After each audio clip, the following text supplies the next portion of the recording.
Aaliyah is a tragic case of a life gone too soon. A budding superstar who had the world waiting with bated breath for what was next. Originally born in Brooklyn, New York in 1979, Aaliyah moved to Detroit, Michigan when she was 5 years old and was mostly raised there. I say mostly because Aaliyah's prodigal status came from her early entry into the scene, which kept her busy and meant that she didn't have your typical childhood. She grew up chasing her dreams, which was a credit to her drive, talent, and extremely supportive family. Aaliyah's one goal in life was to be an entertainer, quoting numerous times that as long as she kept doing what she was doing and was involved in the entertainment industry, she'd be happy. This dream and the ambitions that followed were something that she realized at a young age. It was her mother Diane who placed her in vocal lessons when she was young, leading her to sing in church choirs and at weddings and other functions. But she was more than just a singer. In first grade, while attending Gainesville Elementary, a Catholic school in Detroit, she was cast in the stage play Annie. This was her introduction to her second passion and something she reignited later in her life. This opportunity marked a major moment of realization and a fixation on becoming a multi-talented entertainer in the young mind of Aaliyah.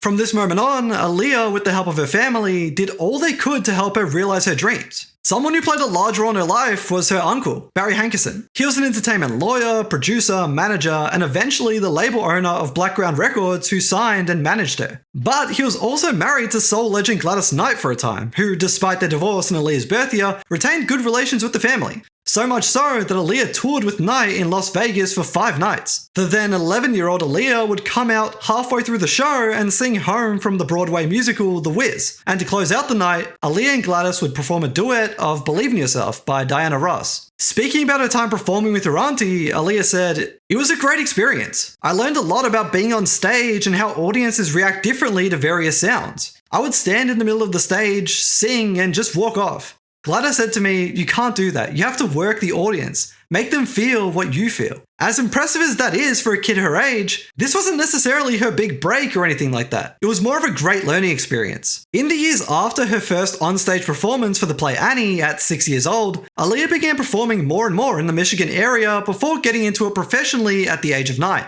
This is when she got some agents in New York and began auditioning for TV pilots, record deals, and anything else she could get. And she did, with mixed success. She failed to land roles in a number of shows, with probably the most prominent being Family Matters. At 10 in 1989, she was finally given a chance to showcase her talent on the talent show Star Search, a program that would later feature Adam Sandler, Destiny's Child, Christina Aguilera, Britney Spears, Ray Romano, Pitbull, Usher, and a variety of other rising stars. For Aaliyah's performance, she sang the song My Funny Valentine. She would continue auditioning for other shows, pursuing her entertainment dreams in any way that she could. And eventually, her mother suggested that she should drop her surname and become known simply as Aaliyah. After a few failed attempts at other record companies, labeling Aaliyah as too young and underdeveloped musically, her uncle, Barry Hankerson, owner of Blackground Records at the time, agreed on a joint venture and distribution deal with Jive Records, where he signed Aaliyah and managed her along with her immediate family. Also signed with Jive Records and managed by her uncle was R. Kelly, coming off the back of his debut album, 12 Play. Knowing what we know now about Kelly, and even considering the controversies that surrounded Aaliyah and him at the time, makes it disturbing to picture the pair working together on her debut album, AJ Nothing But a Number. Unfortunately, he's a major part of Aaliyah's early story as he was made the sole producer, lead songwriter, and major contributor to her debut body of work. His sound coincided with Aaliyah's street sweet image that she wanted to grow and become known for. It was 2 years after signing when Aaliyah and Kelly began working on her first project in January 1993, at just 14 years old. Aaliyah's trailblazing entry into the industry was unprecedented for a solo artist at the time, with many young artists being associated with group acts from the Jackson 5, New Edition to Boyz II Men. But Aaliyah's independent success paved the way, inspiring R&B icons like Brandy and Monica to follow closely behind her, and showing record companies that young solo acts were worth backing. Aaliyah hit the ground running with a multi-platinum debut album released a year later in 1994, soon after turning 15. For reference, Olivia Rodrigo released Sour at 18, showing how impressive this is while both are amazing in their own rights. Critics lauded her silky vocals and sultry voice, and that it blended well with Kelly's jack swing style that defined R&B in the 90s. Even at this early age, Aaliyah's voice was compared to that of the female R&B quartet In Vogue, showing its maturity and beyond its years quality. It was her debut single, Back and Forth, that immediately placed her firmly within the music scene, peaking at number 5 on the Hot 100 and topping the R&B and hip-hop songs chart for 3 weeks. And her second single, the Isley Brothers cover At Your Best, was not far off, peaking at number 6 on the the Hot 100. While the album itself debuted at number 24 on the Billboard 200, it peaked at number 18. Not bad for a 15-year-old. Again, R. Kelly's heavy involvement, for me at least, undeniably taints what was a great album and introduction to this budding artist. But focusing on the greatness of Aaliyah, the maturity and sheer talent she displayed on this debut project exemplifies her gift and brilliance that would grow and develop as she and her artistry did. For those who don't know, rumours circulated at the time of Age Ain't Nothing But a Number that 15-year-old Aaliyah and 27-year-old R. Kelly's relationship was more than a singer-producer relationship. It was reported that they secretly married in August 1994, without her parents' knowledge, falsifying and forging documents to make Aaliyah appear 18. In early 1995, Aaliyah's parents had the marriage annulled, and for a time, the pair continued defending and protecting their relationship, calling the documents and claims forgeries and fakes, and that their relationship was over-embellished. Disturbing information has come out since then that makes their intimate and illegal relationship likely, such as Kelly's former tour manager, Demetrius Smith Sr., coming out with an autobiography in 2011 that details his not proud role in facilitating their marriage, helping Aaliyah forge the necessary documents to marry Kelly. You can understand a young girl like her at the time thinking that she genuinely loved him, but after some time passed, and in the wake of the controversy, Aaliyah sought to have their marriage documents legally expunged and cut all ties with him, saying, "I faced adversity. I could have broken down. I could have gone and hid in the closet and said, I'm not going to do this anymore, but I love singing, and I wasn't going to let that mess stop me. I got a lot of support from my fans, and that inspired me to put that behind me, be a stronger person, and put my all into making One in a Million." Speaking of which, amid this controversy in 1996, Aaliyah left Jive Records and signed with Atlantic Records, which took her away from her one-man production team to work with up-and-coming producers Timbaland and Missy Elliott. They became Aaliyah's closest friends in the business and family. In a press release surrounding One in a Million, Aaliyah admitted to being a little anxious about jumping from Jive to Atlantic and changing up her sound. The label switch and the new team of collaborators it provided were intended to re-establish Aaliyah's fan base and broaden her mainstream appeal, as it featured a wider range of producers and the new sounds and style that came from Timbaland and Missy's electronic beats. Critics noted the duo mixed choppy, nervous rhythms over loops of computer-generated backing tracks and incorporated harmonies which, within the genre's limited horizons, seemed daring. They also created the freeze and stop style of singing on top of bass-heavy instrumentals, which became Aaliyah's signature style. All of this goes to show how important Timbaland and Missy were to Aaliyah's career, just as she was to theirs. Together, they perfectly understood and realized Aaliyah's desire for cool street beats that were different and that complemented her smooth vocals and carved out her unique identity and place in the industry. Their impact was widely felt as they contributed to 9 out of the 17 tracks on the project. When Aaliyah was initially introduced to their sound through the duo's demo tape Sugar and Spice, she was immediately drawn to its uniqueness and was appealed by the opportunity to combine this tight and edgy sound with her street and sexy image. For her sophomore album, Aaliyah consciously wanted to take more creative control and further push her defined image. Discussing the album's direction and style, Aaliyah said, "I wanted to maintain my smooth street image, but wanted to be funky and hot, yet sophisticated." And with those goals in mind, One in a Million was released in 1996, 2 years after her debut album, and she experienced much of the same success, showing that no matter who she worked with, Aaliyah was here and a major attraction. The album's lead single, If Your Girl and You Knew, peaked at number 11 on the Hot 100 and topped the R&B and hip-hop songs chart for 2 weeks, while the album itself peaked at number 18 on the Billboard 200, becoming double platinum a year later. At 17, Aaliyah's deliciously feline vocals were claimed to have the same pop appeal as Janet Jackson's, which spoke volumes of not only Aaliyah's potential, but status in the industry as a hitmaker and a rising superstar. Proving that she was more than some lucky singer, amid her global success, Aaliyah graduated from the Detroit High School for the Fine and Performing Arts with a 4.0 GPA where she majored in drama, while largely doing her studies on the road. It was around this time, the couple of years that followed One in a Million's release, when Aaliyah's career really started to blossom. She decided to take an intentional break from her own music, aiming to come back revitalized and with something truly new to offer. And during this hiatus, she set out to become the complete entertainer that she had always dreamed of being. She began her acting career, playing herself in the police drama series New York Undercover. She started modeling and became the spokesperson for a Tommy Hilfiger campaign that pushed her tomboy, cool and trend-setting image. She also did some work for some movie soundtracks, namely Disney's Anastasia with Journey to the Past, which took her to the Oscars, and Eddie Murphy's Dr. Dolittle with Are You That Somebody, giving rise to an Aaliyah classic and earning her first Grammy nomination. Having one foot in the door of the film industry, the opportunity presented itself for Aaliyah to further establish herself as an actress and a multi-talented entertainer, as she was cast in Romeo Must Die, Die. In her debut film, she co-starred with martial artist Jet Li, where she played Trish O'Day, a character that she was drawn to because of how similar she was to the Aaliyah we knew. In choosing this role, Aaliyah consciously wanted to play a character much like herself, tough and independent, and someone who wasn't going to catch her audience off guard or deviate from her horrend image. The film came out in early 2000, grossing close to $19 million in its first weekend, ranking number 2 at the box office. In addition to acting, Aaliyah served as an executive producer of the film's soundtrack, for which she contributed 4 songs, most notably Try Again, which was released as the soundtrack's lead single and topped the Hot 100.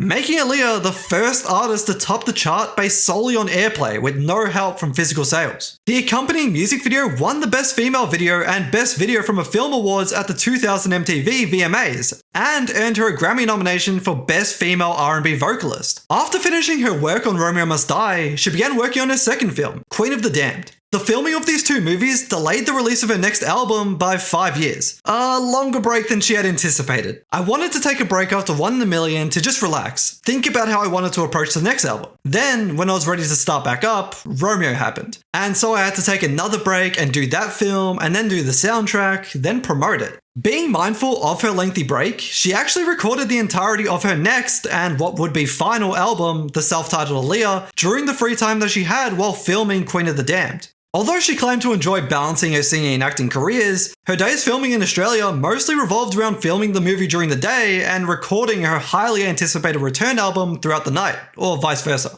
Some critics took issue with Aaliyah's multi-talented entertainment focus, claiming that it caused her to neglect her album and not give it the attention it needed. But it was Aaliyah's determination and ambitious drive that made her the superstar that she was. She never wanted to be boxed in. She was determined to be more than a singer, more than an actress, more than a dancer, but an entertainer and an icon. And with the broader success and public presence that she cultivated through her debut film and soundtrack work, her self-titled album became her biggest first-week success. While it was originally slated for an October 2000 release, recording started in March 2000 and was finalized a year later in March 2001. And so, 5 years after One in a Million, Aaliyah debuted at number 2 on the Billboard 200, selling 187,000 copies in its first week.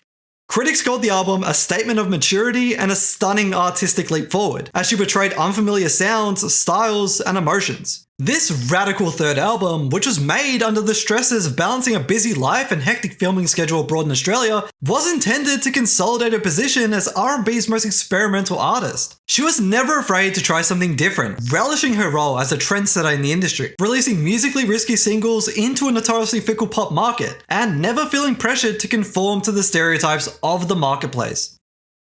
Aaliyah was a trailblazer in every sense of the word. Coming onto the scene at such a young age, Aaliyah never backed down from the limelight and actively wanted to be different and offer something new. And with her doing so, it didn't take long for others to follow suit. Aaliyah was the industry's tastemaker, establishing what was hot and what people were feeling at the time. One of her idols, Janet Jackson, spoke about Aaliyah saying, "I've loved her from the beginning because she always comes out and does something different musically." Aaliyah had very quickly earned the respect of her contemporaries and also had been compared to some of the greats, like Janet Jackson, for example. A critic wrote, "Much like Janet Jackson's control set a template of sorts for dance pop divas in the 1980s, Aaliyah's patented brand of black pop, which was a melange of hip-hop, electro-pop and soul, set a standard against which other young urban pop singers were judged." With the release of her third album, Aaliyah's impact on R&B and pop was undeniable and labelled as enormous. She's been credited with defining the teen-oriented sound that resulted in pop phenoms like Brandy, Christina Aguilera, and Destiny's Child. By combining her schoolgirl charm with urban grit, she, along with Timbaland and Missy Elliott, are acknowledged as major players in popularizing the stuttering, futuristic production style that dominated hip-hop and urban soul in the late 90s. But without a doubt, Aaliyah is respected and firmly placed among the elite artists of the R&B genre and of her time. At only 21, Aaliyah was described as one of R&B's most important artists during the 90s, with her second album, One in a Million, being seen as one of the most influential R&B albums of its decade. It was easily considered very much ahead of its time, as its electronically infused R&B sounds stood out at the time and were being replicated and followed by others. Specifically, Are You That Somebody had been titled the most radical pop single of 1998, and once again, it was acknowledged that the twitchy beat-driven songs of Destiny's Child owed a clear debt to it.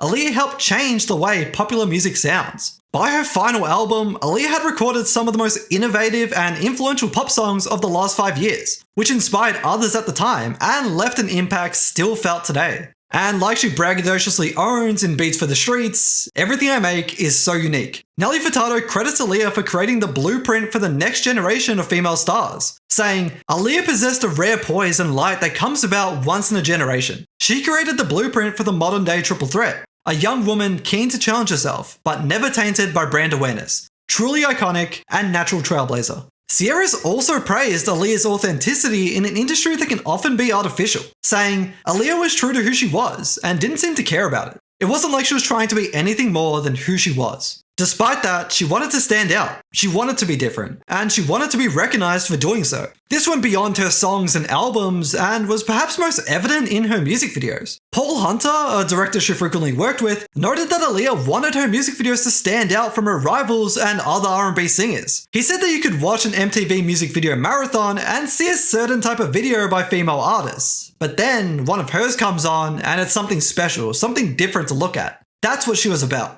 Critics went so far as to say that the term watching them is actually an understatement. Billboard says that she coined the smooth choreography and tomboyish style that would inspire R&B's future generations to come. And visually, Are You That Somebody pushed the boundaries when it came to dance breaks in music videos. Up until that time, dance breaks were typically reserved for boy bands like NSYNC and the Backstreet Boys, but Aaliyah claimed it for R&B stars too.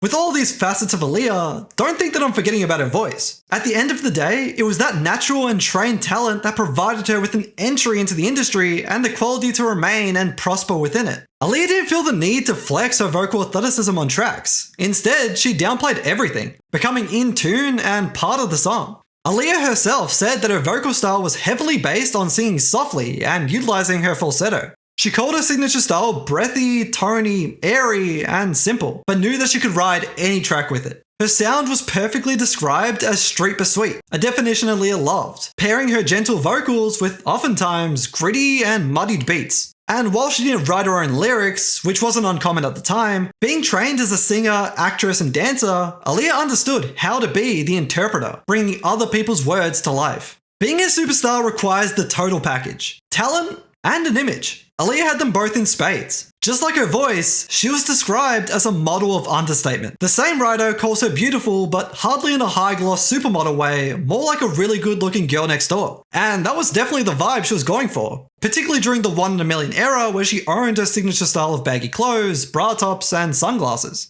Her hairstyle change, inspired by her mother's advice to cover her left eye like Hollywood legend Veronica Lake, topped off her image and became referred to as a fusion of unnerving emotional honesty and a sense of mystique. While Aaliyah focused on having a great public image, she protected her private life whenever she could. And this persistent protection added an air of intrigue about her, while her voice, style, and presence made her the star she was. Speaking in 2001, Aaliyah said, "I put a lot of pressure on myself to be true to myself and not let anything else influence me to do what someone else is doing.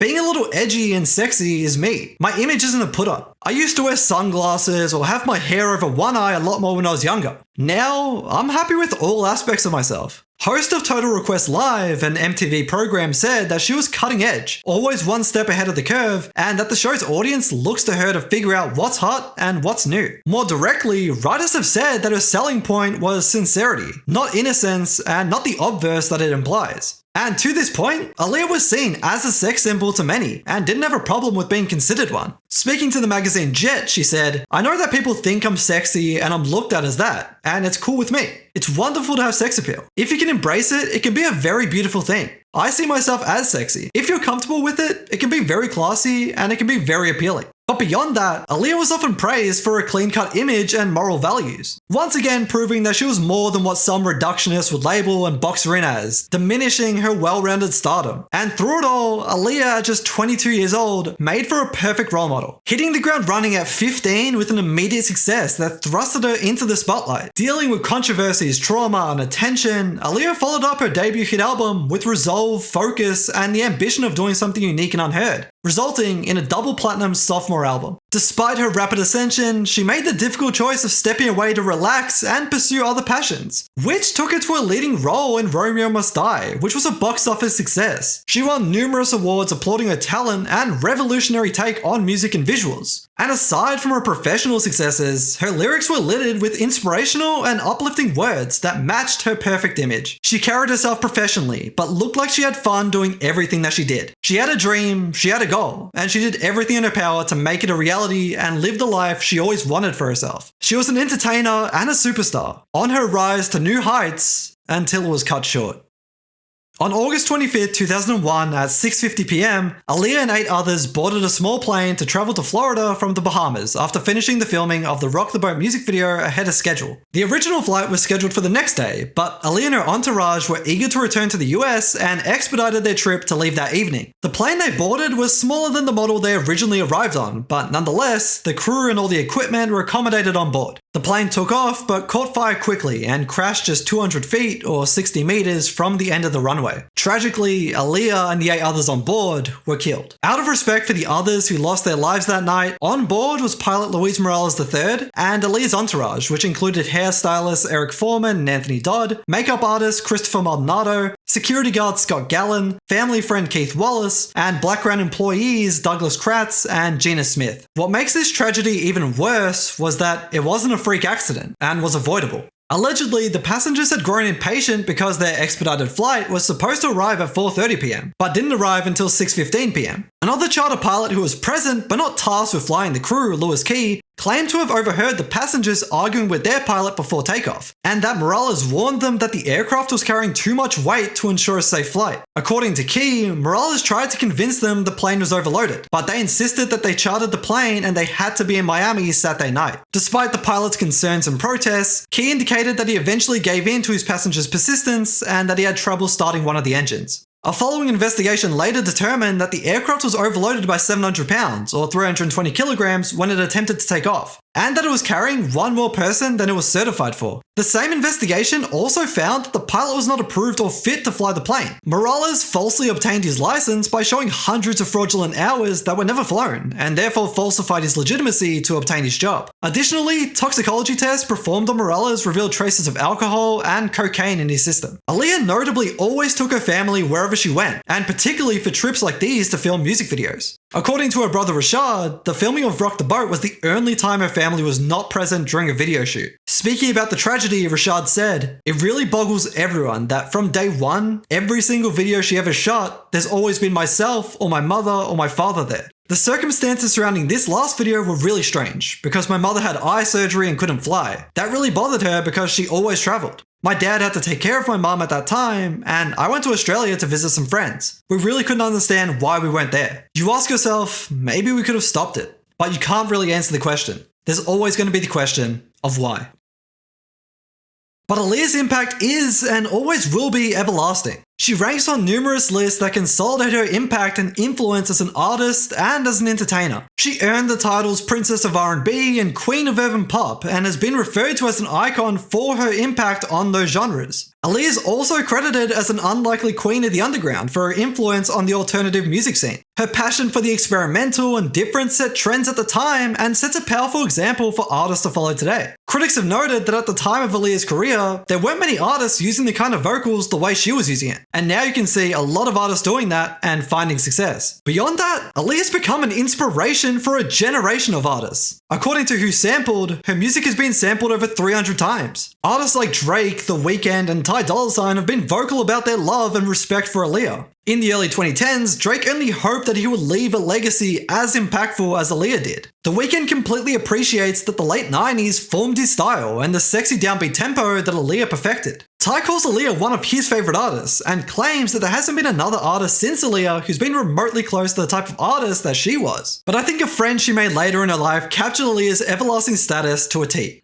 Her presence will be felt long after all of us are dead. That's the thing about a great artist. Music is timeless. Music will never die. She'll never die. I think it's only in death do we recognize a person's true presence. But some people, when they're gone, physically, they leave a void. And that's definitely what happened with Aaliyah. She left an emptiness. And that leaves us with two things that we can do. Appreciate what she left behind and consider what she could have been. At 22 years old and constantly extending the boundaries of her career, It's impossible to think that she couldn't have gone further. Each album topped the last. She kept establishing new standards for herself and for her industry. And we've largely just focused on the music side of her career, but like we should never forget, Aaliyah was more than a singer. She was an entertainer. She had scheduled roles in The Matrix 2 and 3, which would have swayed even the most conservative critics in placing her alongside Janet Jackson and Whitney Houston. Not to mention that her second film and second starring role in Queen of the Damned topped the box office, ranking number 1 and grossing over $15 million in its first weekend, releasing 6 months after her passing. Director of the film, Michael Reimer, spoke about Aaliyah saying, "God, that girl could have gone so far. She had such a clarity about what she wanted. Nothing was going to step in her way. No ego, no nervousness, no manipulation. There was nothing to stop her." And I think it's fitting to close out this video with some words from one of her best friends who echoed that sentiment, Missy Elliott, who said, "If she was still with us, she would be at the top because she always stayed pushing herself to be better." But I think the comparisons made with her life and death and those of Tupac and Biggie say all that needs to be said. A special career, a special person, whose life and artistry was tragically cut short and gone too soon.